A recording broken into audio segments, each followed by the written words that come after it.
కొద్ది నిమిషాలు మనం దేవుని వాక్యాన్ని విందాం. ఈ రోజుకి దేవుని దైవ గ్రంథములో నుండి వ్యాపార క్రమం అనండి. వ్యాపార క్రమం. క్రైస్తవుడు, దేవుని పిల్లలు ఏ వ్యాపారం చేయాలో, ఏ వ్యాపారం చేయకూడదో ఆ క్రమం దేవుని పిల్లలకు తెలియాలి. లోకస్తులు చేసినట్లుగా అన్ని వ్యాపారాలు క్రైస్తవుడు చేయటానికి అవకాశం లేదు. క్రైస్తవులు, దేవుని పిల్లలు చెయ్యకూడని వ్యాపారాలు ఉన్నాయి, చెయ్యదగిన వ్యాపారాలు ఉన్నాయి. ఈ వ్యాపార క్రమంలో భాగంగా మనం గమనించినట్లయితే, పిల్లలు మీ స్వాధీనంలో ఉంచుకొని శ్రద్ధగా ఉండండి. ఈ వ్యాపార క్రమంలో భాగంగా మనం గమనించినట్లయితే ఇందులో రెండు ప్రత్యేకమైన క్రమాలు ఉన్నాయి వ్యాపార క్రమంలో.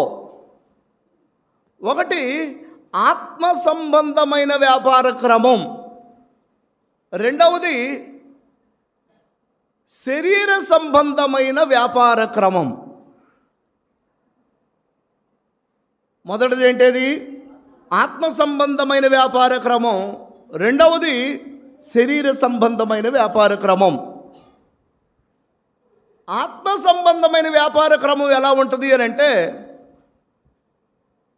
మీరు గమనించినట్లయితే యేసుక్రీస్తు ప్రభువారు కూడా 2000 సంవత్సరాల క్రితము పరలోకము నుండి ఆయన భూలోకానికి ఎందుకు వచ్చారు అని అంటే, ఆయన కూడా వ్యాపారం చేయటానికి వచ్చాడట. దేవునికి స్తోత్రం. ఆయన ఏ వ్యాపారం చేయటానికి వచ్చాడు అని మనం ఆలోచించినట్లయితే,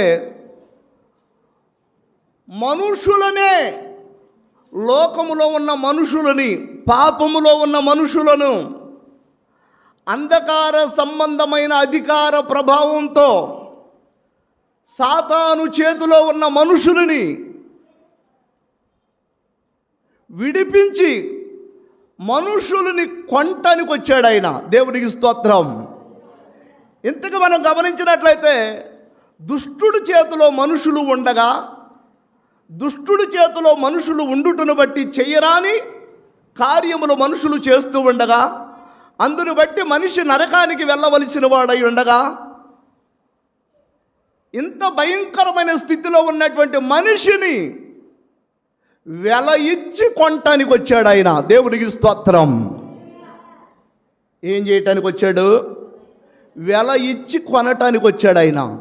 చూద్దాం, చూడండి. పరిశుద్ధ దైవ గ్రంథంలో మనం గమనించినట్లయితే కొరింథీయులకు రాసినటువంటి మొదటి పత్రిక 7వ అధ్యాయము 23వ వచనాన్ని చదువుకుందాం. మీరు విలువ పెట్టి కొనబడిన వారు గనుక మనుషులకు దాసులు కాకుండుడి. చాలు. అందరి గట్టి దేవుని స్తుతిద్దాం. దేవునికి స్తోత్రం. వినండి, మనము విలువ పెట్టి కొనబడిన వారము అని వాక్యం సెలవిస్తూ ఉంది. మనల్ని కొన్నది ఎవరు అంటే, మన ప్రభు అయిన యేసుక్రీస్తు ప్రభువారు. ఎవరు చేతుల నుంచి కొన్నాడు అని అంటే, ఒకప్పుడు మనం అందరము అంధకార సంబంధమైన అధికారము కింద ఉన్నాం, చీకటిలో ఉన్నాం. సాతాను చేతిలో ఉన్నాడు మనిషి. ఒకప్పుడు మనిషిని సాతాను చేతిలో నుండి, అంధకార సంబంధమైన అధికారము చేతిలో నుండి విడిపించటానికి ఆయన వెల ఇచ్చి కొన్నాడు. దేవునికి స్తోత్రం. హల్లెలూయా.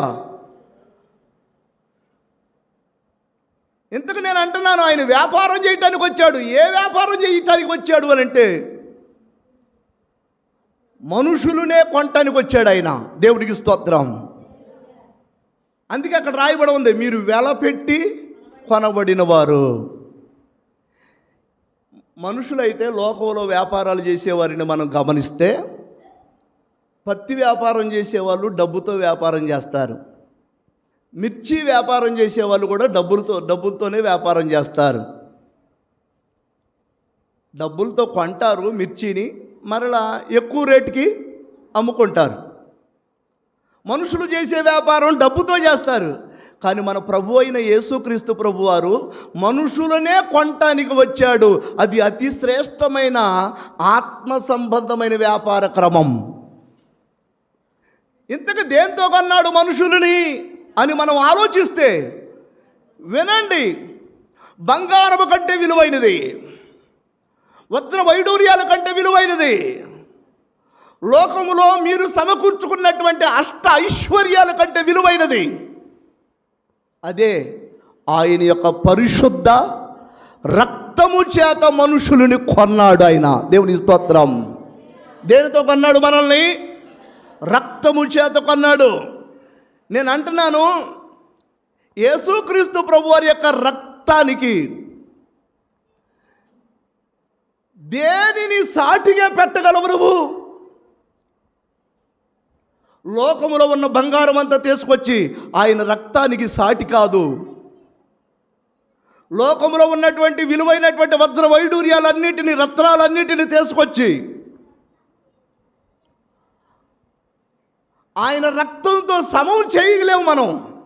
కారణం ఏంటి అని అంటే, ఆయన రక్తం పరిశుద్ధమైన రక్తం, పాపము లేని రక్తం, నిష్కలంకమైన రక్తం. ఆ రక్తముతో వ్యాపారం చేయటానికి వచ్చాడు ఆయన. దేవుని స్తోత్రం. మనుషులు దేనితో వ్యాపారం చేస్తారు? డబ్బులతో వ్యాపారం చేస్తారు. యేసయ్య దేనితో వ్యాపారం చేయటానికి వచ్చాడు? రక్తముతో వ్యాపారం చేయటానికి వచ్చాడు. ఆయన రక్తం వలనే మనము దుష్టుడి చేతిలో నుంచి విడిపించబడ్డాం. ఆమేన్. ఇంతకీ మనం ఎవరి చేత కొనబడ్డాం? పరిశుద్ధుడైన యేసయ్య చేత కొనబడ్డాం. మనం దుష్టుడి చేతిలో నుంచి విడిపించబడ్డాం. ఇది ఆత్మ సంబంధమైన వ్యాపారం. ఇది యేసయ్య చేసిన వ్యాపారం. అంత మాత్రమే కాదు, నేను మీకు జ్ఞాపకం చేస్తున్నాను, యేసుక్రీస్తు ప్రభువారిని నమ్ముకున్నటువంటి ఆయన పిల్లలమైన మనము కూడా తప్పనిసరిగా ఒక వ్యాపారం చేయాలి. వినండి, బాప్తీసం తీసుకున్న ప్రతి ఒక్కళ్ళు ఈ వ్యాపారం చేయాలి. ఏ వ్యాపారం చేయాలో మీకు జ్ఞాపకం చేస్తాను ఈ పగటికాల సమయంలో. మారు మనసు పొందిన ప్రతి ఒక్కళ్ళు నేను ఇప్పుడు చెప్పబోతున్న వ్యాపారం చేయాలి. చూద్దాం, చూడండి, పరిశుద్ధ దైవ గ్రంథంలో మత్తయి సువార్త 25వ అధ్యాయము 16వ వచనాన్ని చదువుకుందాం. మత్తయి సువార్త 25వ అధ్యాయం 16వ వచనం. 5 తలాంతులు తీసుకొనివాడు వెళ్ళి వాటితో వ్యాపారము చేసి మరి 5 తలాంతులు సంపాదించును. చాలు చాలు చాలు. ఈ స్టోరీ మీకు కొద్దిగా జ్ఞాపకం చేస్తాను. ఇక్కడ వ్యాపారం గురించినటువంటి ఒక సన్నివేశం పర్టికులర్గా దేవుడు కావాలని వ్రాయించాడు. ఇది కూడా ఆత్మ సంబంధమైన వ్యాపారమే.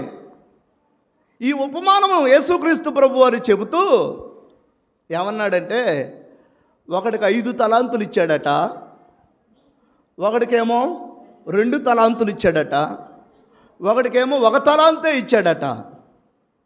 ఆ తలాంతులు ఇచ్చి ప్రభు దూరదేశం వెళ్ళాడట. మరలా నేను తిరిగి వస్తాను అబ్బాయి, నేను ఇచ్చిన తలాంతులతో మీరు చక్కగా వ్యాపారం చేసి 4 ఆత్మలని సంపాదించాలి అని చెప్పి వెళ్ళాడు. దేవునికి స్తోత్రం.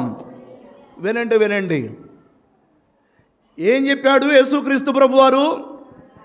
ఒకడికి 5 తలాంతులు ఇచ్చాడు, ఒకడికి 2 తలాంతులు ఇచ్చాడు, ఒకడికి 1 తలాంతు ఇచ్చాడు. తలాంతులు ఇచ్చి ఏం చేయమన్నాడు యేసయ్య? వ్యాపారం చేయండి అన్నాడు. వీటితో వ్యాపారం చేసి 4 ఆత్మలని సంపాదించమని చెప్పి వెళ్ళాడు. ప్రభునందు ప్రియులారా, మీరు గమనించండి, ఈరోజు మనకు కూడా దేవుడు తలాంతులు ఇచ్చాడు. దేవుడికి స్తోత్రం. మందిరానికి వస్తున్న వారికి ఒక్కొక్కరికి ఒక్కొక్క తలాంతు ఉంటుంది. బాప్తిసం పొందిన వారికి ఒక్కొక్కరికి ఒక్కొక్క తలాంతు ఉంటుంది. ఒకరికి పాటలు పాడే తలాంతు ఉంటుంది, ఒకరికి సాక్ష్యం చెప్పి బలపరిచే తలాంతు ఉంటుంది, మరొకరికి వెనకబడిన వారిని యేసయ్య దగ్గరకు నడిపించి ప్రార్థనలో కూర్చోబెట్టే తలాంతు ఉంటుంది, మరొకరికి వాక్యం చెప్పే తలాంతు ఉంటుంది. నేను అంటున్నాను, పాటలు పాడే తలాంతు నీకు ఉందనుకోండి, ఆ పాటలు పాడే తలాంతును బట్టి అబ్బా నా స్వరం బ్రహ్మాండంగా ఉంది, అందరూ నన్ను మెచ్చుకుంటున్నారు అని చెప్పుకోవటానికా? కాదు కాదు. నీకు దేవుడు పాటలు పాడే తలాంతు ఇచ్చింది ఎందుకు అని అంటే, ఆ తలాంతును ఉపయోగించి ఒక ఆత్మను దేవుని దగ్గరికి నువ్వు నడిపించగలగాలి. అది దేవుని ఉద్దేశం. ఇంతకీ దేవుడు మనకిచ్చిన తలాంతులతో మనం ఏం చేయాలి? ఆ తలాంతుని పెట్టుబడిగా పెట్టి ఆత్మను సంపాదించాలి. మళ్ళీ చెప్పండి. దేవుడు మనకిచ్చిన తలాంతుని పెట్టుబడిగా పెట్టి లోకములో నశించిపోతున్న ఆత్మలని మనం సంపాదించాలి. రేపు దేవుడు లెక్క అడుగుతాడు, అబ్బాయి నేను నీకు తలాంతులు ఇచ్చాను కదా, వాటితో మంచి వ్యాపారం చేసావా అని రేపు దేవుడు లెక్క అడిగితే, నువ్వు ఇచ్చిన తలాంతులని నేను భూమిలో పాతిపెట్టానయ్యా అని అంటే రేపు సిగ్గుపడవలసి వచ్చింది మనం. అందుకే దేవుడిచ్చినటువంటి ఏ తలాంతు నీకుందో ఆ తలాంతుని నీవు సిగ్గుపడకుండా ఉపయోగించాలి. ఒకసారి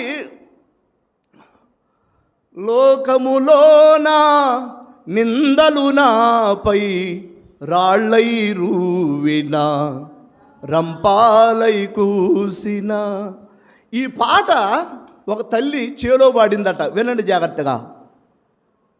ఈ పాట ఒక తల్లి చేలో పాడింది. చేలో పని చేస్తున్నప్పుడు పాడింది. పాడితే పక్కమటి ఇంకా మిగతా పనివారు ఉంటారు కదా, వాళ్ళల్లో ఒక తల్లి ఈ పాట విని ఆ పాటను బట్టి ఒక్కసారిగా మనసు చెలించిపోయి, హృదయం తరించిపోయి, ఆ పాటను బట్టి ఒక్కసారిగా పశ్చాత్తాపం వచ్చి, నిజమే నేను చేసిన పాపాన్ని బట్టి లోకంలో నిందలు అనుభవించాను, మనుషుల మాటలు రంపాల్లాగా నన్ను కోసిని, ఆ పాటలో ఎంత అర్థం ఉంది అని చెప్పేసి ఆ తల్లి ఆ పాటలో లీలమైపోయి, యువతల పక్కన పాడుతున్నటువంటి పాట పాడుతున్న తల్లి బాగానే ఉంది, వింటున్న తల్లికి పశ్చాత్తాపం వచ్చింది. దేవునికి స్తోత్రం. పశ్చాత్తాపం రావటమే కాదు, ఆ రోజే ఆ తల్లి యేసుక్రీస్తు ప్రభువారిని అంగీకరించింది. దేవునికి స్తోత్రం. ఇంతకు నేను ఏమంటున్నానంటే, ఆమెకిచ్చిన పాట పాడే తలాంతును బట్టి ఎవరిని సంపాదించింది? ఆత్మను సంపాదించింది.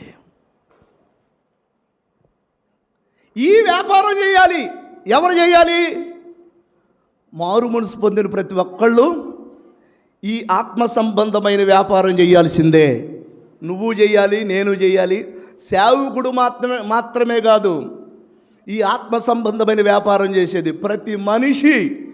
రక్షించబడిన ప్రతి మనిషికి దేవుడు ఏమిచ్చాడు? తలాంతులు ఇచ్చాడు. దేవునికి స్తోత్రం. ఒకసారి ఒక దైవజనుడు ఇలా వాక్యం చెబుతూ ఉండగా, ఆత్మ సంబంధమైనటువంటి దేవుని మాటలు ఆ దైవజనుడు దేవుని ఆత్మచేత చెబుతూ ఉండగా వింటున్న వారిలో చాలామంది వింటున్నారు. కానీ అందులో ఒక యవనస్తుడు, ఆ వాక్యాన్ని విన్నటువంటి యవనస్తుడు, ఈరోజే నేను సంపూర్ణంగా దేవునికి లోబడుతున్నా అని మారు మనసు పొంది ఆ ఒక్క వాక్యాన్ని విన్నటువంటి ఆ యవనస్తుడు లోకాన్ని విడిచిపెట్టి, చెడుతనాన్ని విడిచిపెట్టి యేసుక్రీస్తు ప్రభువుని స్వంత రక్షకునిగా ఆ రాత్రే అంగీకరించి వాక్యాన్ని బట్టి చివరికి ఆ యవనస్తుడు దేవుని దైవజనుడయ్యాడు. దేవుని స్తోత్రం. ఇంతకీ ఈ సేవకుడు ఉపయోగించింది ఏంటిది? వాక్యం అనే తలాంతు. అందరు చెప్పండి, వాక్యం అనే తలాంతు. దేవునికి స్తోత్రం. మీకు ఇచ్చిన తలాంతుని మీరు ఉపయోగించాలి. కొంతమందికి మంచి సాక్ష్యం ఉంటుంది. ఒకప్పుడు మేము ఇలా ఉన్నాం, ఇప్పుడు మేము ఇలా మారాం. ఒకప్పుడు మా పరిస్థితి ఇది, ఈరోజు మా పరిస్థితి ఇలా మారింది. ఒకప్పుడు ఇంత భయంకరంగా ఉన్నాం మేము, ఈరోజు మేము మార్చబడ్డాం అని నీ జీవితంలో జరిగినటువంటి చిన్న సాక్ష్యమే లోకంలో ఉన్నవారికి చెబితే, నీకు ఇచ్చినటువంటి ఆ సాక్ష్యం అనే తలాంతుని నువ్వు ఉపయోగించి కొన్ని ఆత్మలని దేవుని వైపు నడిపించవచ్చు. దేవునికి స్తోత్రం. ఎప్పుడైనా చెబుతున్నావా కనీసం చిన్న సాక్ష్యం? నీ జీవితంలో నీ మార్పు, నువ్వు ఒకప్పుడు ఎలా ఉన్నావో ఇప్పుడు ఎలా మారావో, నీ జీవితంలో ఒకప్పుడు నీ కుటుంబంలో ఏ కీడు ఉందో ఇప్పుడు ఏ కీడు తొలగిపోయిందో, ఆ చిన్న సాక్ష్యం చెప్తే చాలు. అది దేవుడు నీకు ఇచ్చిన తలాంతు. సాక్ష్యం చెప్పే తలాంతు నీకు ఇచ్చాడేమో. ఆ తలాంతును ఉపయోగించి నువ్వేం చేయాలి అని అంటే, లోకంలో నరకానికి వెళుతున్నటువంటి ఒక మనిషిని రక్షణలోకి నడిపించగలగాలి. ఇది గొప్ప భాగ్యం. ప్రతి మనిషి మీద ఉన్నటువంటి బాధ్యత ఇది. ఎందుకో చెప్పనా ఈ మాట? 99 నీతిమంతుల కంటే ఒక్క పాపి, భయంకరమైన తాగుబోతు, భయంకరమైన వ్యభిచారి, భయంకరమైన దొంగ, భయంకరమైన భ్రష్టుడు, ఒక్క పాపి మారు మనసు పొందితే పరలోకంలో దేవుని దూతలు పండగ చేసుకుంటారట. దేవునికి స్తోత్రం. ఒక ఆత్మ విలువది, ఒక ఆత్మ విలువ అది మనకు తెలియదు చాలామందికి. నీకు ఇచ్చిన తలాంతులు నువ్వేం చేస్తున్నావు అని అంటే, కాలక్షేపానికి ఉపయోగిస్తున్నావు, నీ సరదాకి ఉపయోగిస్తున్నావు, నీ సంతోషానికి ఉపయోగిస్తున్నావు. ఆత్మల రక్షణ కోసం ఉపయోగించు నీకు ఇచ్చిన తలాంతు. అదే ఆత్మ సంబంధమైన వ్యాపారం అనండి. ఏ వ్యాపారం ఇది? ఆత్మ సంబంధమైన వ్యాపారం. దేవునికి స్తోత్రం. దేవుడు నీకు సామర్థ్యం ఇచ్చాడు. ₹1 ఖర్చు పెట్టగలిగిన సామర్థ్యం దేవుడు నీకు ఇచ్చాడు. దేవుని ఆత్మల రక్షణ కొరకు, ఆత్మలో మారు మనసు పొందుట కొరకు, వారిని నడిపించుట కొరకు ₹1 ఖర్చు పెట్టగలిగిన స్తోమత దేవుడు నీకు ఇచ్చాడు. నేను అంటున్నాను, అది ఒక తలాంతు నీకు. అందరికి ఉండదు ఆర్థిక స్తోమత, అందరికి ఉండదు ఆర్థిక సామర్థ్యం. ఆత్మల కొరకు, రక్షణ కొరకు, నశించిపోతున్న ఆత్మల రక్షణ కొరకు ₹1 ఖర్చు పెట్టగలిగినటువంటి బాధ్యత, భారం, ఆ తాపత్రం అందరికి ఉండదు. కానీ నేను అంటున్నాను, ఒకవేళ నీకు ఆర్థిక స్తోమత అందుకే ఇచ్చాడేమో. దేవునికి స్తోత్రం. నీకు ఒకవేళ సమృద్ధి అనేటువంటి స్థితిని అందుకే ఇచ్చాడేమో. 4 ఆత్మల రక్షణలోకి నడిపించడం కోసం నీ ₹1 ఖర్చు అవ్వాలేమో. నేను అంటున్నాను, అది ఒక తలాంతుగా భావించు నువ్వు. దేవునికి స్తోత్రం. ఇంతకు మనం గమనించినట్లయితే 5 తలాంతులు తీసుకున్న వాడి దగ్గరికి 1 సంవత్సరం తర్వాత, వినండి, యేసుక్రీస్తు ప్రభు వారు వచ్చాడట. కొన్ని రోజుల తర్వాత వచ్చి, అరే అబ్బాయి, 5 తలాంతులు ఇచ్చాను, ఏం చేసావురా అని అడిగాడు. ఆ మొదటివాడు అంటున్నాడు, అయ్యా నువ్వు 5 తలాంతులు ఇచ్చావు, 5 తలాంతులతో వ్యాపారం చేసి మరొక 5 సంపాదించానయ్యా. దేవునికి స్తోత్రం. నువ్వు ఇచ్చిన 5 తలాంతులతో మరికొన్ని సంపాదించానయ్యా అని మాట్లాడాడు. 2 తలాంతులు ఇచ్చిన వాడి దగ్గర కూడా వచ్చాడు యేసయ్య. అబ్బాయి నీకు 2 తలాంతులు ఇచ్చాను, పాట పాడే వరం ఇచ్చాను, వాక్యం చెప్పే వరం ఇచ్చాను, ఏం చేశావు ఇచ్చిన తలాంతుల్ని? అయ్యా నువ్వు ఇచ్చిన 2తో, నువ్వు ఇచ్చినటువంటి ఆ 2 తలాంతులది వ్యాపారం చేసి మరికొన్నిటిని సంపాదించానయ్యా, ఇవిగో అన్నాడు. దేవునికి స్తోత్రం. అప్పుడు ప్రభు అన్న మాట ఏంటో తెలుసా? బలా నమ్మకమైన మంచి దాసుడా, ఈ కొంచెంలో నమ్మకంగా ఉన్నావు, అనేకమైన వాటి మీద నిన్ను అధికారిగా చేస్తున్నానన్నాడు. దేవునికి స్తోత్రం. ఏ వ్యాపారం ఇది? ఆత్మ సంబంధమైన వ్యాపారం. అసలు నాకు తెలిసి చాలామందికి తెలియదు ఈ విషయాలు. రక్షించబడిన వారికి ఆత్మ సంబంధమైన వ్యాపారం కూడా ఉందన్న సంగతి చాలామందికి తెలియదు. హల్లెలూయా.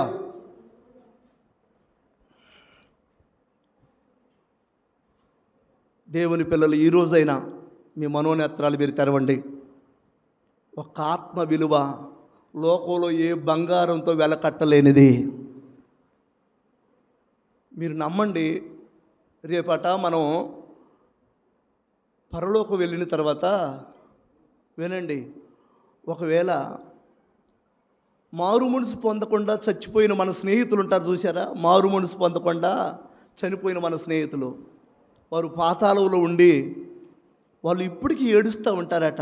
ఏమని అంటే, నేను వాడి పక్కనే తిరిగాను, ఆ ప్రభువుని నమ్ముకున్నటువంటి వ్యక్తి పక్కనే తిరిగాను, యేసయ్యను నమ్ముకున్నటువంటి ఆ వ్యక్తి పక్కనే తిరిగాను, కానీ ఏ రోజు కూడా యేసయ్యను నమ్ముకోరా లేకపోతే నరకానికి వెళ్తావురా అనే పదమే నాకు చెప్పలేదు. యేసయ్యని నమ్ముకోరా, నిత్య నరకానికి పోతావు యేసయ్యని నమ్ముకోకపోతే. నీ పాప విమోచన కొరకే యేసయ్య సిలువలో రక్తం చిందించాడు అని ఒక్క మాట కూడా నా స్నేహితుడు నాకు చెప్పలేదు అని ఇప్పటికీ చాలామంది పాతాళంలో ఉండి ఏడుస్తున్నారట.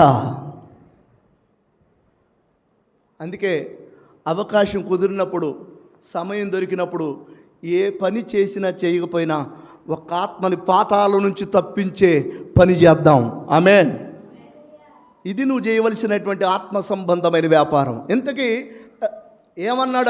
5 తలాంతులు ఇచ్చి వ్యాపారం చేయమన్నాడు. ఏమన్నాడు? వ్యాపారం చేయమన్నాడు. ఇది ఆత్మ సంబంధమైన వ్యాపారం. సరే, 1 తలాంతు తీసుకున్నవాడు ఏం చేశాడట? 1 తలాంతు తీసుకున్నవాడేమో, అయ్యా నువ్వు ఇచ్చిన తలాంతు నీకే ఇస్తున్నాను, తీసుకో. నువ్వు కఠినుడివి, విత్తని చోట కోయివాడువును, చల్లని చోట పంట కూర్చుకొని వాడువును, కఠినుడు అని నాకు తెలిసి నీ తలాంతు నేను భూమిలో దాచిపెట్టా, నీది నువ్వు తీసుకోయ్యా అన్నాడట. అప్పుడు యేసయ్య అన్నాడు, పనికిమాలినోడా, సోమరువైనా చెడ్డదాసుడా, అట్లాంటి మనసే నీకుంటే ఎందుకు తీసుకున్నావు నా తలాంతు అని ఆ తలాంతుని వినండి 5 తలాంతులు కలిగిన వాడికి ఇచ్చేసి ఆ తర్వాత ఈ వ్యక్తిని చీకటిలోకి బొమ్మన్నాడట, పాతాళంలోకి బొమ్మన్నాడట. ప్రభునందు ప్రియులారా, ఈరోజు నేను మీకు జ్ఞాపకం చేస్తున్నాను, దేవుని పిల్లలుగా ఒక ఆత్మరక్షణ నీ వలన జరగాలి. ఒక ఆత్మ నరకానికి వెళ్లకుండా రక్షించబడటం నీ వలన జరగాలి. ఇది ఆత్మ సంబంధమైన వ్యాపారం. ఈ వ్యాపారం సేవకుడే చేయాలా? అందరూ చేయాలా? అందరూ చేయాల్సిందే ఈ వ్యాపారం. ఎన్నో తలాంతులు ఇచ్చాడు దేవుడు నీకో. కొంతమందికి ఎందరికో లేని తలాంతులు దేవుడు నీకు ఇచ్చాడు. వాటిని పాతి పెట్టద్దు భూమిలో. ఇది ఆత్మ సంబంధమైన వ్యాపారం. రెండవది శరీర సంబంధమైన వ్యాపారం గురించి నేను మీకు జ్ఞాపకం చేస్తాను. ఒకసారి అందరు గట్టి దేవునికి స్తుతిద్దాం. దేవునికి స్తోత్రం. రైట్, పిల్లలు మీ స్వాధీనంలో ఉంచుకోండి. శరీర సంబంధమైనటువంటి వ్యాపారం.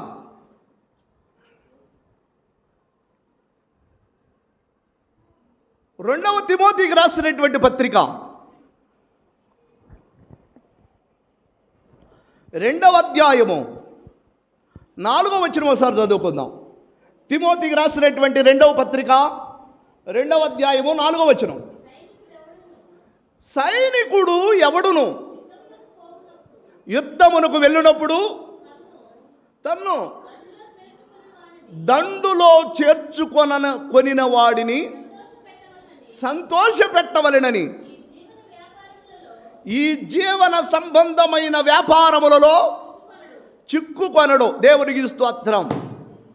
వినండి, నాతో పాటానండి. ఈ జీవన సంబంధమైన వ్యాపారములలో చిక్కుకొనడు అంటే శరీర సంబంధమైన వ్యాపారములలో చిక్కుకోడు అని. ఎవరట? సైనికుడు. సైనికుడు అంటే ఎవరు? దైవజనుడు. వినండి, క్రైస్తవులుగా ఉన్న వారిలో విశ్వాసులు వ్యాపారం చేయొచ్చు. జాగ్రత్తగా వినండి ఈ పాయింట్. మారు మనసు పొందిన వారిలో విశ్వాసులు వ్యాపారం చేయొచ్చు, కానీ సేవకులు వ్యాపారం చేయకూడదు. సేవకులు వ్యాపారం చేయకూడదు. ఎందుకు అనంటే సేవకుడిని దేంతో పోల్చాడు దేవుడు? సైనికుడు. సైనికుడు ఎలా ఉండాలి అని అంటే, సైనికుడు యుద్ధంలోకి వెళ్ళినప్పుడు యుద్ధంలో చావో బ్రతుకో తేల్చుకొని వస్తాడు. అక్కడ చావో బ్రతుకో తేల్చుకొని రావాలి అని అంటే సైనికుడు వెళ్ళి యుద్ధంలో తప్పకుండా ఇంటి దగ్గర ఉన్నటువంటి వ్యాపారాలలో చిక్కుకోకూడదు. దేవునికి స్తోత్రం. ఇంటి దగ్గర ఉన్నటువంటివి అన్నీ విడిచిపెట్టి వెళ్తాడు. సైనికుడు ఎలా వెళ్తాడు? ఇంటి దగ్గర ఉన్నటువంటి వ్యాపారాలన్నీ విడిచిపెట్టి వెళ్తాడా? ఇక్కడ వ్యాపారం చేస్తూ అక్కడికి వెళ్తాడా? ఇంటి దగ్గర ఉన్న వాటన్నిటిని విడిచిపెట్టి వెళ్తాడు. చివరికి భార్యను కూడా, పిల్లలను కూడా సైనికుడు అన్నీ విడిచిపెట్టి వెళ్తాడు. నువ్వు సైనికుడు అయితే, దైవజనుడు అయితే, నిజమైనటువంటి దైవజనుడు అయితే, దైవజనుడు ఏం చేయకూడదు? వ్యాపారం చేయకూడదు. దేవుడికి స్తోత్రం. దైవజనుడు వ్యాపారం చేయకూడదు, విశ్వాసులు వ్యాపారం చేయొచ్చు. ఈ జీవన సంబంధమైన వ్యాపారములలో చిక్కుకోకూడదు సైనికుడు లాంటి సేవకుడు. ఈనాటి దినాలలో మనం గమనించినట్లయితే చాలామంది సేవకులు వారి వారి మందిరాలలో, వారి వారి సంఘాలలో కొబ్బరి నూనె బాటిల్ అమ్ముకుంటున్నటువంటి సేవకులను మనం చూస్తున్నాం. కచ్చేపులు అమ్ముకుంటున్నటువంటి సేవకులను మనం చూస్తున్నాం. నేనేమంటున్నాను అని అంటే, 1,00,000 మంది కొబ్బరి నూనె బాటిల్ తీసుకొచ్చి వాళ్ళకు అమ్ముకున్నారనుకోండి, 1,00,000 మందికి అమ్ముకున్నాడు అనుకోండి ఈ సేవకుడు. మళ్ళీ చెప్తున్నాను ఏనండి, సేవకుడు చాలామంది కొబ్బరి నూనె బాటిల్ అమ్ముకుంటున్నారు. నేను అంటున్నాను, సేవకుడా, నువ్వు కొబ్బరి నూనె బాటిల్ అమ్ముకోవటానికి దేవుడు పిలిచింది 4 ఆత్మలు రక్షణార్థమై నువ్వు సైనికుడు వలె సావటానికైనా సిద్ధమై ఉండేటువంటి సేవ చేయాలి. ఇది కదా సేవకుడు చేయాల్సింది. ఒకవేళ ఎవరైనా కొబ్బరి నూనె ప్రార్థన చేయించుకోవడానికి వచ్చారనుకోండి, వాళ్ళే కొనుక్కొని వస్తారు. కొనుక్కొని రారా? ఎవరైనా ప్రార్థన చేయించుకోవాలనుకున్న వాళ్ళు ఏం చేస్తారు? కొబ్బరి నూనె బాటిల్ కొనుక్కొచ్చి అయ్యగారు చిన్న ప్రార్థన చేయండి అంటారు. అంతవరకు ఓకే. అసలు వాళ్ళు కొనుక్కోరు రా తలగనే. నువ్వే 1,00,000 కొబ్బరి నూనె బాటిళ్ళు నువ్వే కొనుక్కొచ్చి నువ్వేం చేస్తున్నావు? వీటిని వచ్చిన వారికి ప్రార్థన చేసి అమ్ముతున్నావు. నేను అంటున్నాను, ఒక్కొక్క కొబ్బరి నూనె బాటిల్కి 2 రూపాయలు మిగిలిన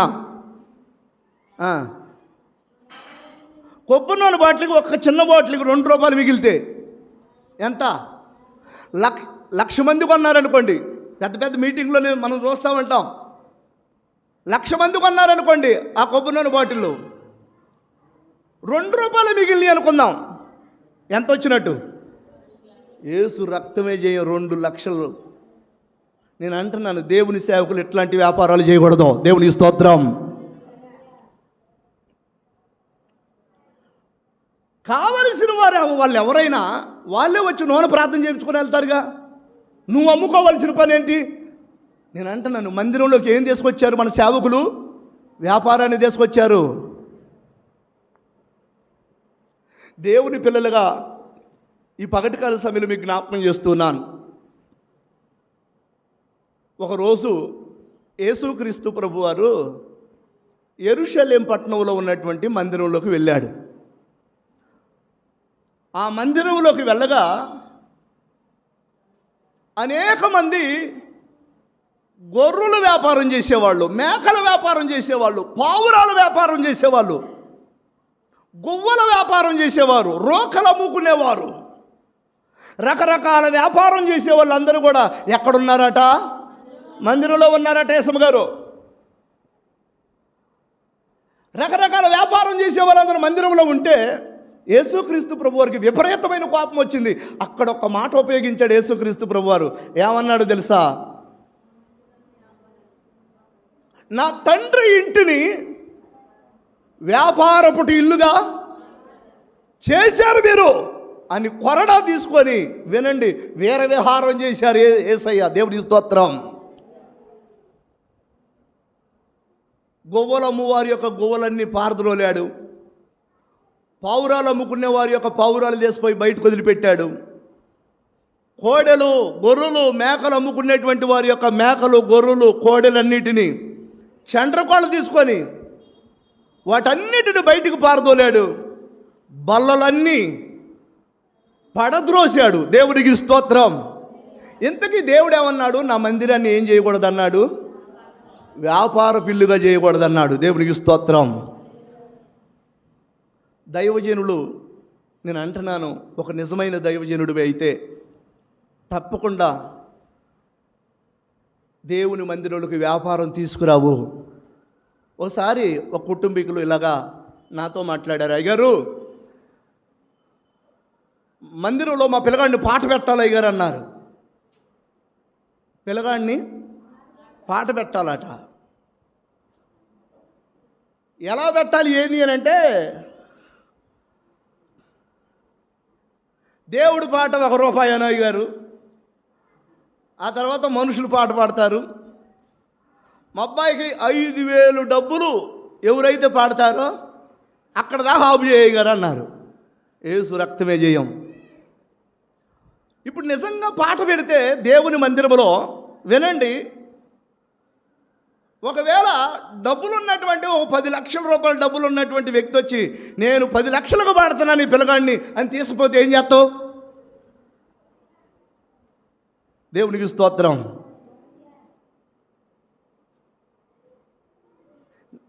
ఆ రోజు నేను చెప్పిన మాట ఏంటి అని అంటే, అది కరెక్ట్ కాదు. మీరు ఎప్పుడైనా మీకు పిల్లలు పుడితే,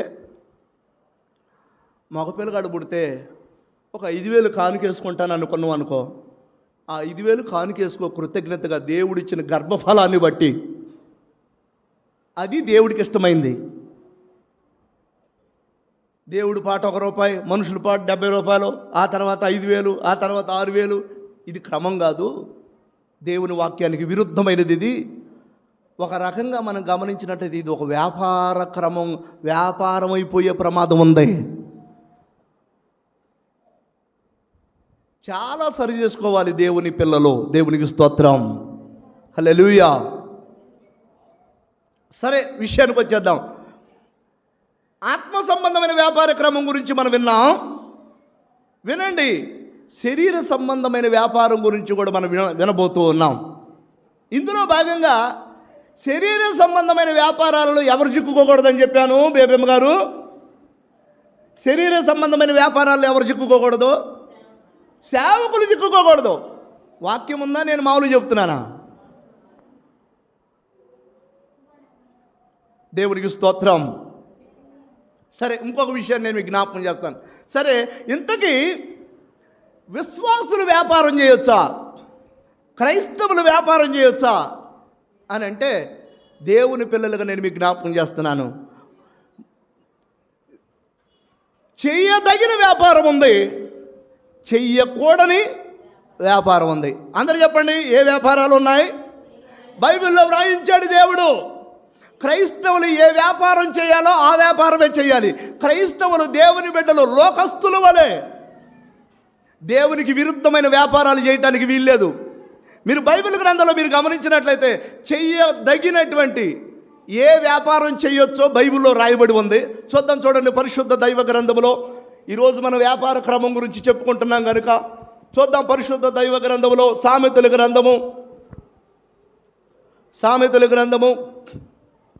31వ అధ్యాయము 24వ వచనం చదువుకుందాం. సామెతల గ్రంథం 31వ అధ్యాయం 24వ వచనం. ఆమె నార బట్టలు నేయించి అమ్మును. అందరు నాతో పాటానండి.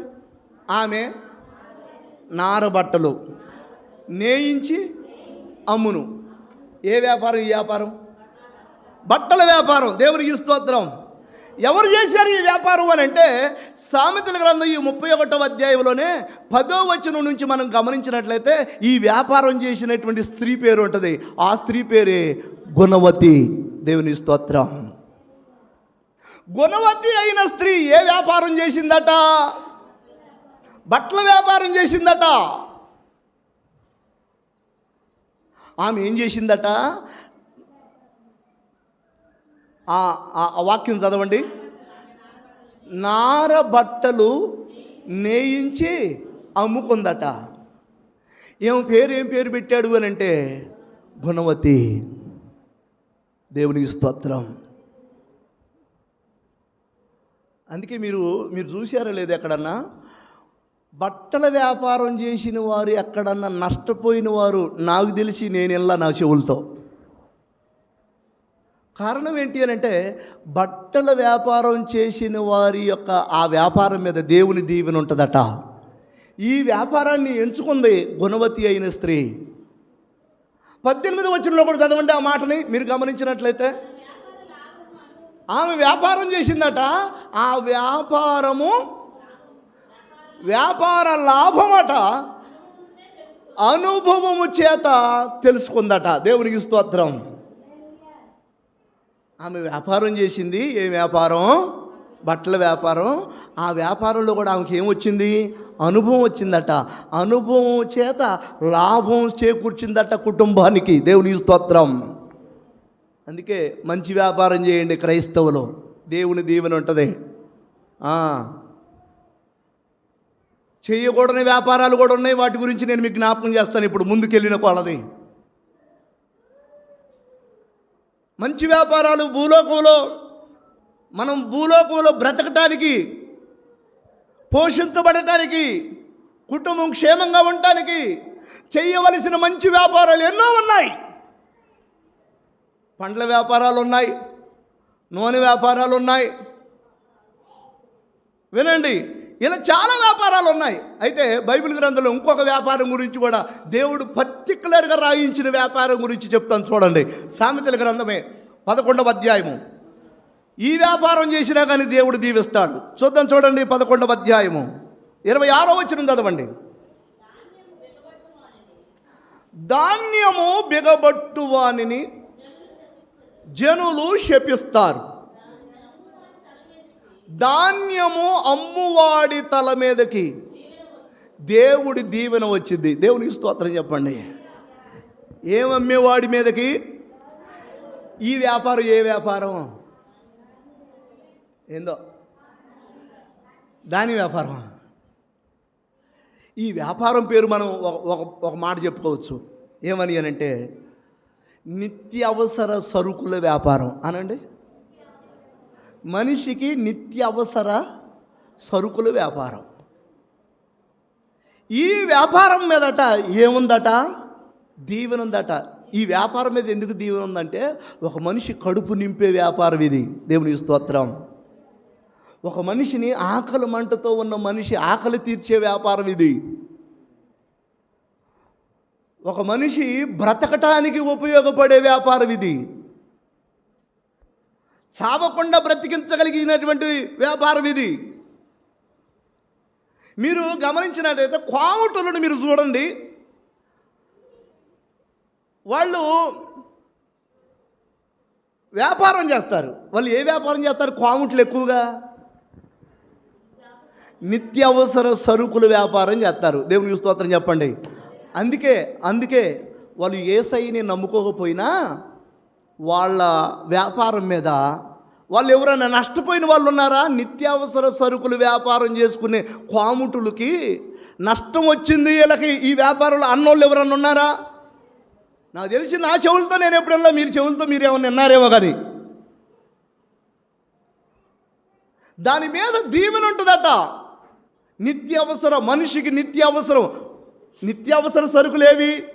రైసు, పప్పు, ఉప్పు, నూనె, ఇట్లాంటివన్నీ కూడా నిత్యావసర సరుకులు.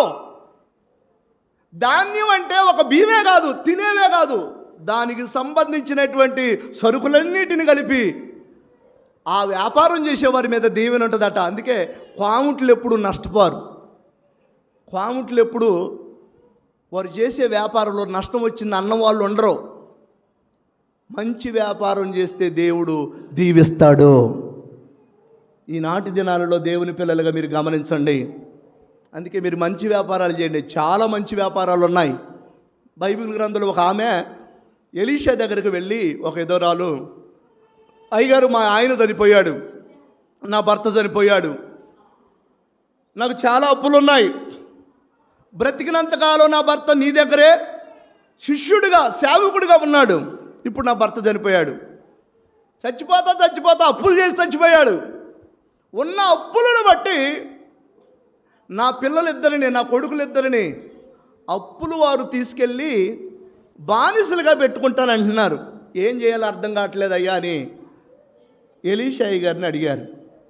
అప్పుడు ఎలీషాయి గారు అన్నాడు, అసలు మీ ఇంట్లో ఏముందో చెప్పు అన్నాడు.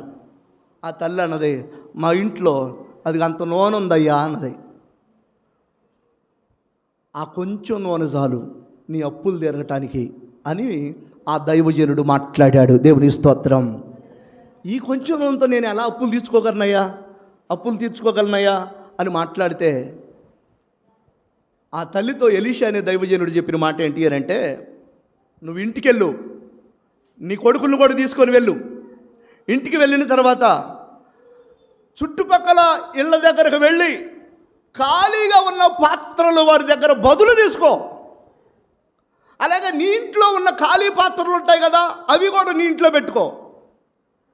నీ ఇద్దరు కొడుకుల్ని నువ్వు ఇంట్లోకి వెళ్ళి తలుపేసుకొని ఆ కొంచెం నూనె ఉంది కదా నీ దగ్గర, ఆ నూనెని ఒక్కొక్క గంటతో ఖాళీ పాత్రలో నింపుతూ ఉండు. అలా చేసిన తర్వాత ఆ ఎంత నూనె అయితే వచ్చిద్దో, పాత్రలు ఎన్ని పాత్రలు అయితే నింపబడతాయో నూనెతో, ఆ నింపబడిన పాత్రలో ఉన్న నూనె అమ్ముకొని నీ అప్పులు తీర్చుకోమన్నాడు. అలాగే ఆ తల్లి ఇంటికి వెళ్ళింది. ఖాళీ పాత్రలన్నింటిలో తలుపులు వేసి ఆ కొంచెం నూనెని పోయటం ప్రారంభించింది. ఏమో నూనె పోస్తూ ఉంది కానీ వినండి, ఆ కొంచెం నూనె తరిగిపోవట్లేదు. ఖాళీ పాత్రలన్నీ ఆ నూనెతో నింపబడుతూ ఉన్నాయి. మొత్తానికి పాత్రలన్నీ ఇల్లంతా నూనె గానుగైపోయింది. ఇక దైవజనుడు చెప్పిన మాట వినుటను బట్టి, దేవుని సేవకుడు చెప్పిన మాటకు లోబడి చేసినందువలన ఆ ఇల్లే ఒక పెద్ద నూనె గానుగైపోయింది. ఇప్పుడు ఆ దైవజనుడి దగ్గర మళ్ళీ ఆ తల్లి వచ్చింది. అయ్యా, నువ్వు చెప్పినట్టు చేస్తే పాత్రలన్నీ నూనెతో నింపబడ్డాయ్యా, ఏం చేయమంటావు అని అడిగింది. అదే మీరైతే ఏం చేస్తారు? ఇంకా అయ్యగారితో పని ఏముంది? యేసు రక్తమే చేయం. ఇంకా అయ్యగారితో పని ఏముంది? నిండిని ఇక అమ్ముకోవటమేగా. కాదు, ఏమేం చేసింది అని అంటే, మళ్ళీ ఎక్కడికి వెళ్ళాలి? మళ్ళీ దైవజనుడి దగ్గరికి వెళ్ళాలి అని దైవజనుడి దగ్గరికి వెళ్ళి నిండిని అయ్యా పాత్రలన్నీ నిండిని. అప్పుడు ఆ దైవజనుడు చెప్పాడు, ఈ నూనెని మీరు అమ్ముకొని మీ అప్పులు తీర్చుకోమని. నేను అంటున్నాను, దేవుని పిల్లలుగా నూనె వ్యాపారం కూడా ఆశీర్వాదకరమైనదే. దేవుని స్తోత్రం. ఇట్లాంటి వ్యాపారాలు బైబిల్ గ్రంథంలో మంచి వ్యాపారాలు చేసి దీవించబడిన వారు, మంచి వ్యాపారాలు చేసి అప్పులు తీర్చుకున్నవారు, మంచి వ్యాపారాలు చేసి అభివృద్ధి పొందిన వారు బైబిల్లో చాలామంది ఉన్నారు. దేవునికి విరుద్ధమైన వ్యాపారాలు చేసి నష్టపోయిన వారు కూడా ఉన్నారు. చూడండి పరిశుద్ధ దైవ గ్రంథంలో చెయ్యకూడని వ్యాపారాలు ఏయో చూద్దాం. దేవుని వాక్యాన్ని బట్టి మనం ఆలోచిద్దాం. కొన్ని వ్యాపారాలు చేయకూడదు అని రాయబడి ఉంటుంది. లోకాసు వార్త చేయకూడని వ్యాపారం గురించి కూడా చూద్దాం. 15వ అధ్యాయం 13వ వాక్యాన్ని చదువుకుందాం. లోకాసు వార్త 15వ అధ్యాయం 13వ వాక్యం. కొన్ని దినములైన తర్వాత ఆ చిన్న కుమారుడు సమస్తమును కూర్చుకొని దూరదేశమునకు ప్రయాణమైపోయి అచ్చట తన ఆస్తిని దుర్వ్యాపారము వలన పాడు చేసిను. అందరు నాతో పాటు చెప్పండి, దేని వలన పాడైపోయింది ఆస్తి అంతా? దుర్వ్యాపారము వలన పాడైపోయింది. హల్లెలూయా.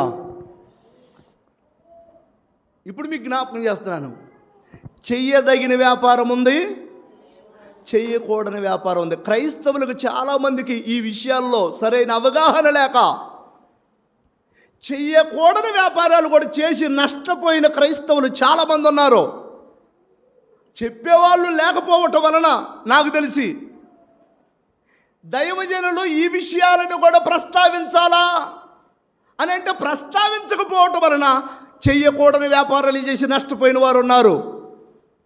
అందుకే నేను మీకు జ్ఞాపకం చేస్తున్నాను, క్రైస్తవులకి వ్యాపార క్రమం తెలియాలి. ఏ వ్యాపారం చేయాలో ఏ వ్యాపారం చేయకూడదో ఆ క్రమం తెలియాలి. ఇంతకీ ఈ పిల్లోడట, ఈ అవనస్తుడట తండ్రి మీద కొట్లాడి, తండ్రి మీద గొడవపడి, తనకు రావలసినటువంటి వాటా, తనకు రావలసినటువంటి ఆస్తి పంచుకొని ఆ ఆస్తిని తీసుకొని దూరదేశం వెళ్ళిపోయి అక్కడ వచ్చిన వాటాతో, వచ్చిన ఆస్తితో వ్యాపారం చేశాడట. ఏ వ్యాపారం చేశాడట? దుర్వ్యాపారం చేశాడట. ఈ వ్యాపారం పేరు దుర్వ్యాపారం. దుర్వ్యాపారం చేసి దీవించబడ్డాడా అని అంటే దీవించబడలేదు, కానీ భయంకరంగా పాడైపోయాడట. ఇతను పాడవటమే కాదు, అసలు తీసుకెళ్ళిన ఆస్తి అంతా పాడైపోయింది. ఆస్తి పాడవటమే కాదు, ఇతడు కూడా పాడైపోయాడు. ఎంతగా పాడయ్యాడు అని రాయబడి ఉందంటే బైబిల్లో, ఆస్తి పాడవటమే కాదు, ఒకరోజు ఇతడు తినటానికి తిండి లేక ఎవరైనా పనికి పెట్టుకుంటారేమో అని చెప్పేసి అక్కడక్కడ పని వెతికితే ఎవరు పనికి పెట్టుకోకపోతే చివరికి ఎక్కడికి వెళ్ళాడు ఈ చిన్నవాడు?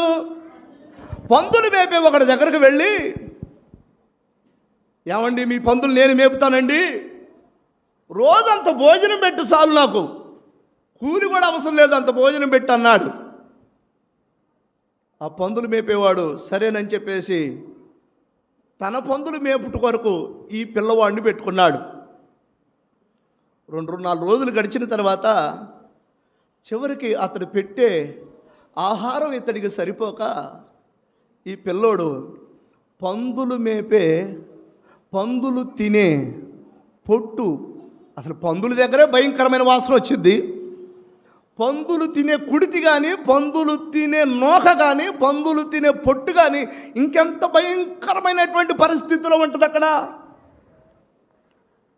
చివరికి పిల్లోడట ఆ పందులు తినే పొట్టు తిని తన కడుపు నింపుకోవాలని ఆశపడ్డాడట. ఎంతగా చెడిపోయాడో చూడండి.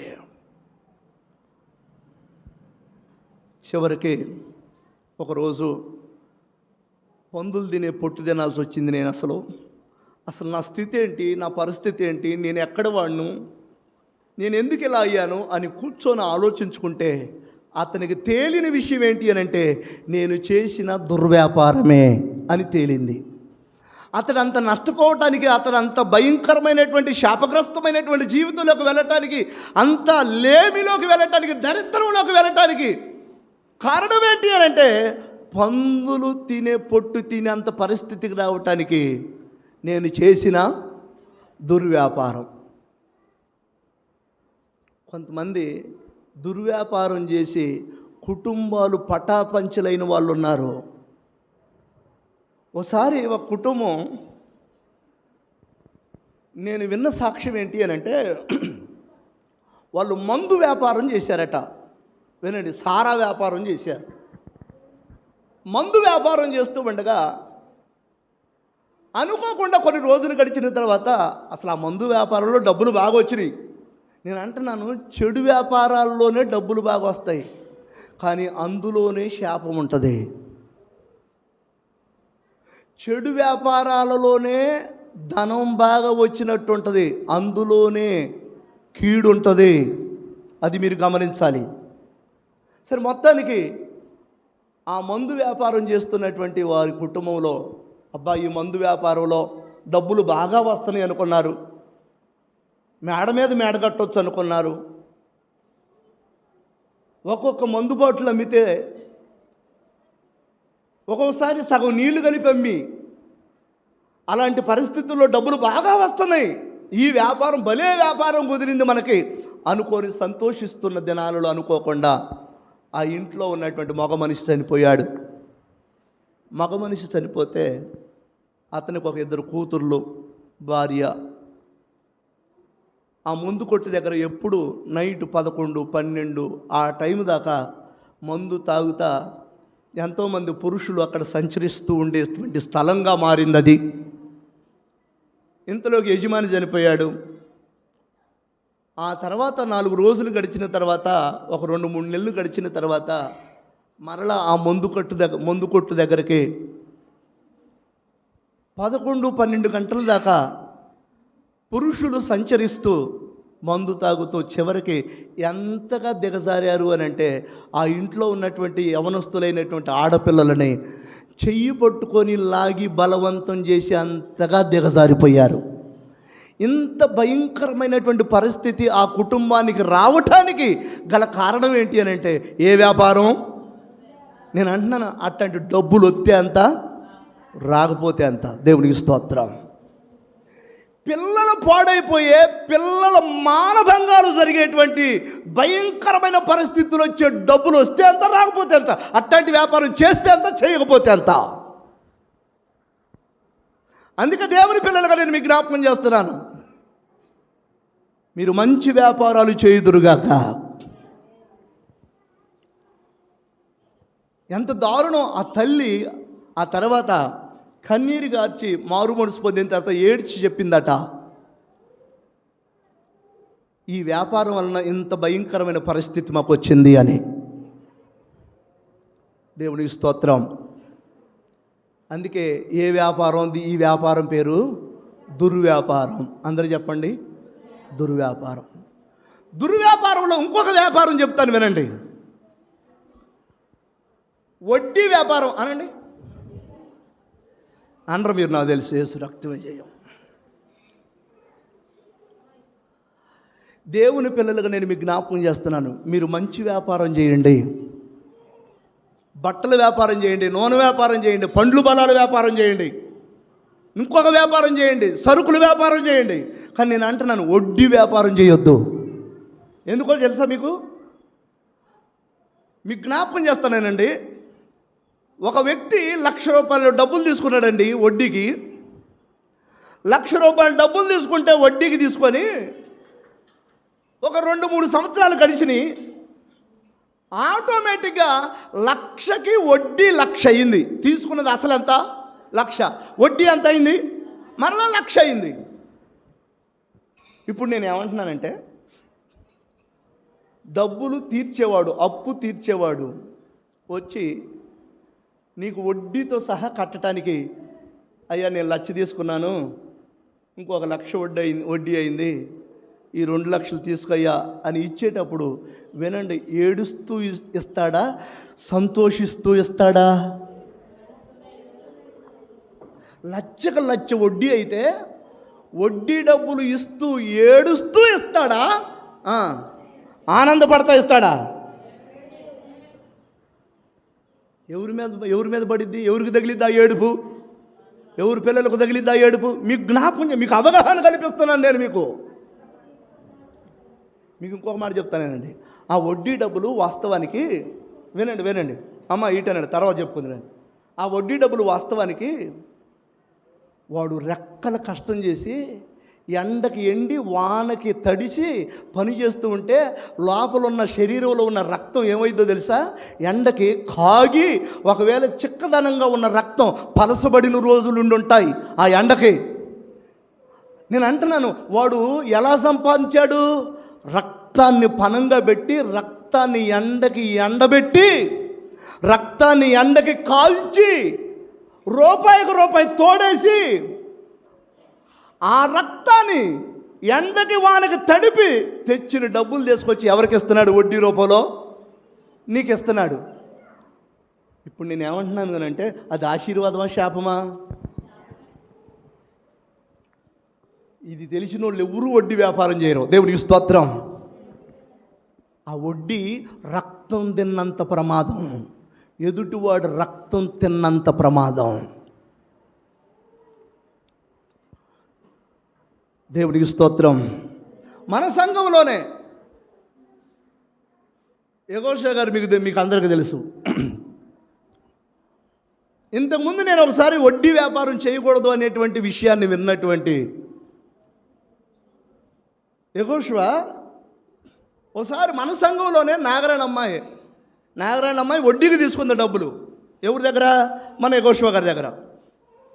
నాగరాయణ అమ్మాయి వడ్డీతో సహా యెహోషువ గారికి తీసుకొచ్చి, అనయ్య బాబాయ్, నువ్వు వడ్డీకి డబ్బులు ఇచ్చావు, ఆ డబ్బులు దానికైన వడ్డీ కూడా నీకు ఇచ్చేస్తున్నా బాబాయ్ అని చెప్పేసి ఆ వడ్డీ కాగితం, ఆ నోటి కాగితం తీసుకొచ్చి డబ్బులు తీసుకొచ్చి ఇస్తే, అప్పుడు చిరంజీవి యెహోషువ అన్నాడట, వాక్యం గుర్తొచ్చి, అది రక్తపు సొమ్ము, అది ఎండకి ఎండి వానకు తడిచి రక్తం ఎండకి కాగబెట్టి కష్టపడి సంపాదించినటువంటి ఆ రూపాయి నాకు వద్దమ్మా, అయ్యగారు వడ్డీకి డబ్బులు తీసుకోకూడదన్నాడమ్మా, ఇదిగో అసలు డబ్బులు నాకు, వడ్డీ డబ్బులు అవసరమైతే మీ పిల్లలకి ఏదైనా తెచ్చుకోపో అన్నాడట. దేవునికి స్తోత్రం. నేను అంటున్నాను, ఎక్కడో కాదు, మన సంఘంలోనే. మారుతున్న వారు మారుతూనే ఉన్నారు, మారని వారు ఎటు మారట్లా. హల్లెలూయా. మీరు అక్కడ దాకా కాదు, పోపూరు గ్రామంలో చిన్నమ్మాయి గారు అని ఉంది. తెలంగాణ కుటుంబంలో నుంచి మనం ప్రార్థన మందిరానికి సంఘానికి వస్తున్నటువంటి తల్లి ఆమె. అన్యుల కుటుంబంలో నుంచి రక్షించబడినటువంటి స్త్రీ. 5 రూపాయలు కూడా వృధాగా ఖర్చు పెట్టదు, అంత జాగ్రత్త పర్రాలు. మీరు నమ్మండి, 1,40,000 ఇచ్చింది నాకు. దేవునికి స్తోత్రం. ఎంత? 1,40,000 ఇచ్చి సుమారుగా 2 సంవత్సరాలు ఆగి, మొన్న మధ్య నా గ్రూప్ డబ్బులు వస్తే 1,00,000 రూపాయలు సుమారుగా ఆమె చేతిలో పెట్టి, అమ్మ మరి వడ్డీ డబ్బులు కూడా ఇస్తాలే అని అంటే, అయ్యగారు అసలు నువ్వేనా మాట్లాడేది, ఏం మాట్లాడుతున్నావు అయ్యగారు, అసలు ఏమన్నా అని ఆమె మాట్లాడుతుంటే నేను అన్నాను, నువ్వు తీసుకొచ్చింది బ్యాంకులో పుస్తకాలు పెట్టి, మీ పొలం పుస్తకాలు పెట్టి బ్యాంకులో పెట్టి ఆ డబ్బులు నాకు అప్పుగా ఇచ్చావు. వాస్తవానికి బ్యాంకీకైనా కట్టాలి కదా నేను వడ్డీ. ఆ బ్యాంకీ వడ్డీ ఏదో మళ్ళీ ఆమె కట్టుకుంది. నేను అన్నాను, ఆ బ్యాంకీ వడ్డీ అని తీసుకోమ్మా అన్నా. నీకు దండం పెడతాయి గారు, ఆ మాట అనబాకయ్య గారు అని అసలే తీసుకుంది. దేవునికి స్తోత్రం. చివరికి బ్యాంకీకి సంబంధించిన వడ్డీ కూడా ఆమె కట్టింది, నన్ను కట్టనీలా. ఆమె కూడా ఈ వాక్యానికి విని లోబడి మార్చుకుంది. నేను అంటున్నాను, ఎంతోమంది మారుతున్నారు. దేవునికి స్తోత్రం. కఠినులు, క్రూరులు మారుతున్నారు. మన చింతలపాడు గ్రామస్తులు ఎప్పుడు మారుతారో ఏమో, యేసు రక్తమే జయం. భయంకరమైన కఠినులు మారుతున్నారు. నేను అంటున్నాను, వడ్డీ వలన వచ్చే డబ్బులు వాళ్ళు ఏడుచుకుంటా ఇస్తారు. అమ్మా ఎట్టెత్తారు? నవ్వుకుంటూ ఇస్తారా? అది నీ పిల్లలకు ఆశీర్వాదం కాదు. నేను అన్నాను, కొంతమంది ఏమీ మార్చుకోరు, ఏమీ సరి చేసుకోరు, ఏమీ దిద్దుకోరు, కానీ ఆశీర్వాదం మాత్రం ఎక్కడి నుంచి రావాలి?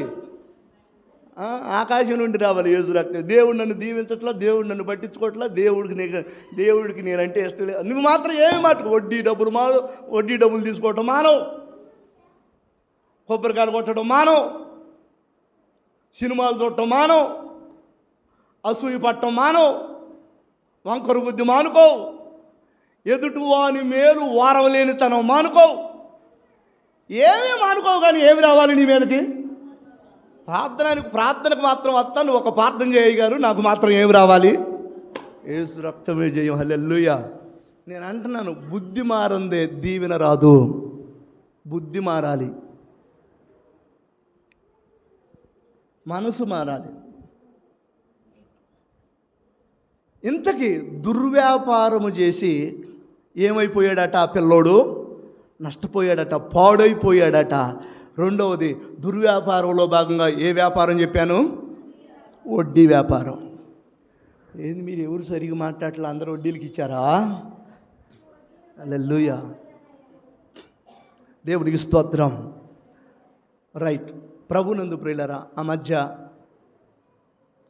భయంకరంగా ఒక న్యూస్ మీడియాలో చక్కర్లు కొట్టింది. ఏంటి అని అంటే, కొంతమంది ఉద్యోగాలు ఇప్పిస్తామని చెప్పేసి స్త్రీలని కొంతమంది మభ్యపెట్టి, యవనస్తులైన స్త్రీలని, చదువుకున్న స్త్రీలని, కాస్త కోస్తో చదువుకున్న స్త్రీలని మభ్యపెట్టి ఉద్యోగాలు ఇస్తామని కువైట్కి, మస్కట్కి తీసుకెళ్ళి, వినండి, వాళ్ళని అక్కడ వ్యభిచార వృత్తికి అమ్ముకున్నారు. నేను అంటున్నాను, ఇదే వ్యాపారం? ఇది కూడా దుర్వ్యాపారం, చెడు వ్యాపారం. శరీరాన్ని అమ్ముకొని సంపాదించే వ్యాపారం దుర్వ్యాపారం. మరికొంతమంది నేను ఇవన్నీ చెప్పడానికి సిగ్గుపడాల్సి వస్తుంది, అయినా చెప్పక తప్పట్లేదు. కారణం ఏంటి అని అంటే, తెలియాలి, ఇది తప్పు అని తెలియాలి, ఈ వ్యాపారం మంచిది కాదు అని తెలియాలి, ఈ పద్ధతి కరెక్ట్ కాదు అని తెలియాలి కనుకనే సిగ్గు విడిచి చెప్పాల్సి వస్తుంది. నాకు తెలిసి చాలామంది సేవకులు ఇట్లాంటి విషయాలు చెప్పరు. కుటుంబాలు బాగుపడవు. ప్రార్థనకు వస్తారు పోతారు, ప్రార్థనకు వస్తారు పోతారు, కానీ వారి కుటుంబాలు బాగుపడవు, వారి బ్రతుకు బాగుపడదు. సరి చేసుకోరు. దేవుని భయం రాదు వాళ్ళకి. కారణం ఏంటంటే చెప్పక. అందుకే నేను మీకు బాధతో చెప్తున్నాను ఈ విషయాన్ని. నేను చూసిన సందర్భాల్లో నేను మీకు జ్ఞాపకం చేస్తున్నాను. ఇది ఒక వ్యాపారం అయిపోయింది. ఏంటి వ్యాపారం అని అంటే, నేను పలానా అమ్మాయిని నీకు సెట్ చేస్తా, పలానా అమ్మాయిని నీకు సెట్ చేస్తా, పలానా అమ్మాయికి నీకు కాంటాక్ట్ కుదిరిస్తా, పలానా అమ్మాయికి నీకు ఆ అమ్మాయి నీ దగ్గరకు వచ్చేటట్టుగా నేను ఒప్పందం చేస్తా, నువ్వు నాకేమిస్తావు? వినండి, మధ్యవర్తులుగా కొంతమంది పనిచేస్తూ, ఎవడో పనికి మాలిన వాడు నేను పలానా అమ్మాయిని ఇష్టపడుతున్నాను కానీ ఆ అమ్మాయితో కొద్దిగా మాట్లాడవా, నేను పలానా అమ్మాయిని కొంచెం ఇష్టపడుతున్నాను కానీ ఆ అమ్మాయితో కొంచెం మాట్లాడవా, అవసరమైతే నేను ఈ 5,000 నీకు ఇస్తాను, ఈ 2,000 నీకు ఇస్తాను అనే దౌర్భాగ్యులు కూడా ఎంతోమందిని మన కళ్ళతో మనం చూస్తున్నాం, చెవులతో వింటున్నాం. సరే, వాళ్ళకి సిగ్గు లేకపోయింది. వీళ్ళైనా ఆ 2,000కో 5,000కో అమ్ముడుపోయి ఈ అమ్మాయితో మాట్లాడి పచ్చగా సంసారం ఆశీర్వాదకరంగా ఉన్నటువంటి సంసారంలో ఈ తల్లి వెళ్ళి డబ్బులు కాసిపడి, అమ్మాయి పలానా అబ్బాయి నువ్వంటే ఇష్టమంట, అమ్మాయి పలానోడికి నువ్వంటే ఇష్టమంట, నీకు ఏదైనా కొనిపెట్టాలనుకుంటున్నాడు అమ్మాయి, నీకు ఎంతైనా ఇవ్వాలనుకుంటున్నాడు అమ్మాయి అని ఈ తల్లి మధ్యవర్తిగా డబ్బుల కోసం చెప్పిన మాట ఆ కుటుంబంలో పనిచేసి ఆ కుటుంబం పచ్చగా ఉన్న సంసారం పాడైపోయి చివరికి ఆ కుటుంబం భ్రష్టు పట్టిపోయినటువంటి కుటుంబాలు ఎన్నో ఉన్నాయి. అందుకే నేను మీకు జ్ఞాపకం చేస్తున్నాను, శరీరాన్ని అమ్ముకునే వ్యాపారాలు చేయొద్దు, అటు ఇటు మారకాలేసే వ్యాపారాలు చేయొద్దు. ఇవన్నీ దుర్వ్యాపారాలు, ఇవన్నీ చెడు వ్యాపారాలు. ఈ వ్యాపారాలు మనుషులని పాడు చేస్తాయి. ఈ వ్యాపారాలు మనుషుల్ని నరకానికి కూడా తీసుకెళ్తాయి. దేవునికి స్తోత్రం. అందుకే ఈరోజు ఈ మాటలు మీకు జ్ఞాపకం చేయవలసి వచ్చింది. ఇంతకీ ఏ వ్యాపారం చేస్తే మంచిది? మొదటిగా మనం గమనించినట్లయితే దేవుని పిల్లలందరూ ఒక వ్యాపారం చేయాలి, అదే ఆత్మ సంబంధమైన వ్యాపారం చేయాలి. రెండవదిగా మనం గమనించినట్లయితే సేవకులు ఈ లోక సంబంధమైన వ్యాపారంలో చిక్కుకోకూడదు. క్రైస్తవులు దేవుని పిల్లలు వ్యాపారం చేయొచ్చు, కానీ సేవకులు మాత్రం వ్యాపారం చేయకూడదు. ఎందుకంటే సేవకుడు అంటే ఎవరు? సైనికుడు, యుద్ధంలో పోరాడే సైనికుడు కనుక అతడు ఈ లోక సంబంధమైన జీవనోపాధారం కలిగినటువంటి వ్యాపారాల్లో చిక్కుకోకూడదు అన్నాడు దేవుడు. ఆ తర్వాత మీరు గమనించినట్లయితే గుణవతి అయినటువంటి స్త్రీ ఏ వ్యాపారం చేసింది? బట్టల వ్యాపారం చేసింది. ఆ తర్వాత సామెతల గ్రంథంలో మరొక వ్యాపారం చేసిన వాళ్ళు ఉన్నారు.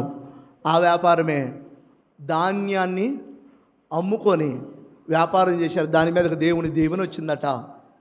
ఆ తర్వాత మనం గమనించినట్లయితే వినండి, దుర్వ్యాపారం చేసిన వారు ఉన్నారు. ఎవరు దుర్వ్యాపారం చేసింది? తండ్రి కొన్న 2 కుమారుల్లో చిన్నవాడు ఆస్తి పంచుకొని దుర్వ్యాపారం చేసి, దుర్వ్యాపారం వలన ఆస్తిని పాడు చేశాడు. ఆస్తినేనా? మనిషి కూడా పాడయ్యాడా? మనిషి కూడా పాడైపోయాడు. అందుకే ఈరోజు ఈ మాటలు విన్న మీరు మంచి వ్యాపారాలు చేయండి. మీరు ఏదైనా వ్యాపారం చేయాలనుకుంటే అది దేవునికి ఇష్టమైన వ్యాపారమే చేయండి. సారా వ్యాపారమో, గంజాయి వ్యాపారమో, మందు వ్యాపారమో, వినండి, దేవునికి విరుద్ధమైనటువంటి ఏ వడ్డీ వ్యాపారమో ఇట్లాంటివన్నీ మానుకోండి. దేవుడు మిమ్మల్ని దీవించునుగాక. ఆమె చిన్న ప్రార్థన చేసుకుందాం.